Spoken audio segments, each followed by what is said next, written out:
India और England के पहले टेस्ट के 3 दिन यहाँ पे समाप्त हो चुके हैं और उनकी गेंदबाजी लाइनअप की अगर बात करें तो स्पिनर्स अभी तक इतने इफेक्टिव साबित नहीं हुए हैं।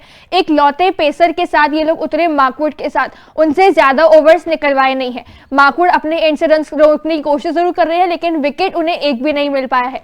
स्पिनर्स की अगर बात करें तो ठीक है, ठीक ठाक प्रदर्शन यहाँ पे दिखा रहे हैं, इतना ज्यादा लेकिन इफेक्टिव नहीं। हम कह सकते हैं कि भारत के बल्लेबाजों को परेशान कर रहे हैं। यहाँ पे क्वेश्चंस उठे जब इन्होंने इस पहले टेस्ट के लिए प्लेइंग 11 का ही ऐलान किया कि मार्कवुड को मौका दिया लेकिन सिर्फ 3 स्पिनर और 1 पेसर के साथ गए और जेम्स एंडरसन जो सबसे एक्सपीरियंस खिलाड़ी है इनकी टीम में, उनको शामिल ही नहीं किया, जिनके आंकड़े भारत में काफी ही ज्यादा शानदार है। बिल्कुल, ना सिर्फ भारत में शानदार है बल्कि वर्ल्ड वाइड बहुत क्वालिटी पेसर उनको माना जाता है। एंडरसन को इन्होंने इंक्लूड ही नहीं करा इस प्लेइंग 11 में। एक बहुत बड़ा मास्टर स्ट्रोक कहीं ना कहीं लग रहा था कि एक ही पेसर के साथ इंग्लैंड खेल रही थी ये टेस्ट है, लेकिन वो मास्टर स्ट्रोक कहीं ना कहीं खुद ही पछता रही है अब इंग्लैंड की टीम, क्योंकि अब इसी लाइनअप के आगे, इसी बॉलिंग यूनिट के आगे टीम इंडिया ने 436 रन मारे थे। कमाल की बैटिंग, 400 प्लस रन उस विकेट पे जहां पे स्पिनर्स को मदद है और खुद 246 पर ऑल आउट हो गए थे। ऐसे में नासिर हुसैन का बहुत बड़ा बयान यहां पे सामने आया है, जो कि इंग्लैंड के पूर्व कप्तान रह चुके हैं। उन्होंने यहां पे बहुत बड़ा बयान दिया और सबसे बड़ी गलती यहां पे इंग्लैंड की हाईलाइट करी है। हालांकि गलतियां बहुत ज्यादा है इंग्लैंड की, 246 पे ऑल आउट भी हो गई। असिस्टेंट कोच फिर ये कहता है कि हम बढ़िया खेल रहे हैं, टॉप क्रिकेट यहां खेल रहे हैं, लेकिन अब अगर डे 3 में आप कंडीशन देखें तो इंग्लैंड ने ठीक ठाक प्रदर्शन दिखाया, लेकिन अभी भी टीम इंडिया गेम में बहुत ज्यादा आगे है। मात्र 126 की लीड ले रखी है इंग्लैंड ने, 316 रन तक पहुंची है और 6 विकेट वहां पे गिर चुकी है। ऐसे में नासिर हुसैन ने एक बहुत बड़ी गलती इनकी हाईलाइट करी है। नजरें डालते हैं नासिर हुसैन के इस बयान पर। मैंने खेल से पहले कहा था कि मैं एंडरसन को खिलाऊंगा। पिछले कुछ वर्षों में एशिया में एंडरसन का टैलेंट असाधारण रहा है। वह आपको नियंत्रण देता है, वह कटर फेंकता है, उसे रिवर्स स्विंग मिलती है।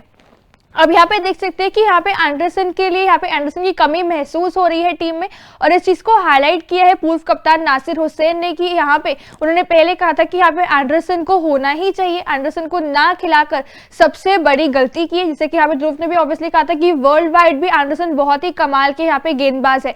अभी भी इतनी एज उनकी हो चुकी है और इसके बावजूद वो खेल रहे हैं और लगता भी नहीं है कि यहाँ पे उनकी एज हो चुकी है, उन्हें अब नहीं खेलना चाहिए, क्योंकि अब लगता है कि यहाँ पे यंगस्टर्स के साथ खेल रहे हैं और उनके टैलेंट को मैच करते हैं। एंडरसन के रिकॉर्ड्स भी यहाँ पे साफ बताते हैं कि कितने शानदार है। हालांकि लास्ट टेस्ट इन्होंने यहाँ पे एशेज खेला था और वहां पे इनका कमाल का प्रदर्शन रहा था। और भारत और इंग्लैंड के बीच में जो टेस्ट सीरीज होती है, सबसे ज्यादा विकेट चटकाने वाले गेंदबाज ओवरऑल दोनों देशों की बात करें तो जेम्स एंडरसन ही टॉप पर आते हैं, लेकिन उसके बावजूद, इस एक्सपीरियंस के बावजूद, इस रिकॉर्ड्स के बावजूद उन्हें ना खिलाकर सबसे बड़ी गलती करी इंग्लैंड की टीम ने। बिल्कुल, और स्पेशली डे 3 के बाद अब ये डिसीजन में पछता रही होगी टीम इंग्लैंड, क्योंकि आज जसप्रीत बुमराह ने एक ऐसी विकेट पर जहां पे पेसर्स को इतनी कुछ खास मदद नहीं मिल रही थी, जहां पे पेसर्स कुछ खासा प्रदर्शन नहीं दिखा पा रहे थे, स्पिनर्स डोमिनेट कर रहे थे, 50-60 ओवर हमें स्पिनर्स के ही देखने को मिल रहे थे। लेकिन ऐसे में नासिर हुसैन ने कहीं ना कहीं बहुत अच्छी बात हाईलाइट करी है, क्योंकि आज ही डे 3 में जसप्रीत बुमराह ने 47 पे खेल रहे थे बेन डकेट, उनकी विकेट ली, उनको बोल्ड करा और फिर जो रूट, जो कि सबसे बड़ी दीवार है टीम इंग्लैंड के, उनको भी आउट करा। कुछ स्पेशल बॉलिंग नहीं करी, एक अच्छा सा सेटअप, पहले आउट स्विंग कराते रहे, फिर एक बॉल इन स्विंग, और वहां पे दोनों को ही खिलाड़ियों को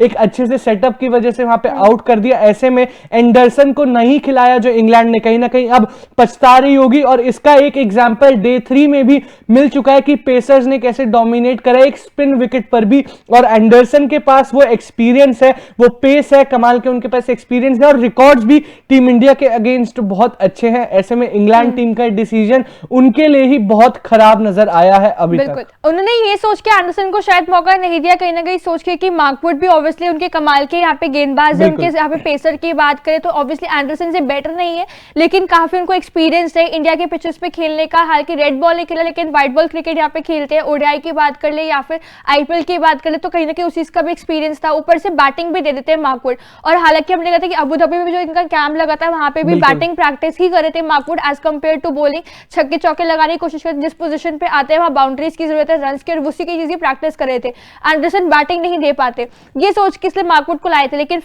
जब फर्स्ट इनिंग्स हुई वहां पे मार्कवुड बैटिंग कर नहीं पाए, और सेकंड इनिंग्स में आपने उनसे बॉलिंग ढंग से करवाई नहीं, ज्यादा ओवर्स आपने करवाए नहीं, 2 या 3 ओवर का आपने स्पेल डलवाया, जहां पर ठीक है रन थोड़े बहुत रोक रहे थे, लेकिन उनकी स्पीड भी थी उनकी, लेकिन वही है कि वहां पे विकेट उनके नाम आ नहीं रहा था, और वहां पे कहीं ना कहीं इतना इफेक्टिव, इतने जो कहेंगे कि वो मुश्किल डेंजरस साबित नहीं हो रहे थे भारतीय गेंद बल्लेबाजों के लिए। बिल्कुल। अब अगले मैच में गलती इंग्लैंड की टीम शायद अपनी ठीक करेगी, एंडरसन को एटलीस्ट वापस लाएंगे या फिर रॉबिन्सन को लाएंगे, क्योंकि ये दोनों ही खिलाड़ियों ने एशेज में बहुत कमाल की परफॉर्मेंस दिखाई है।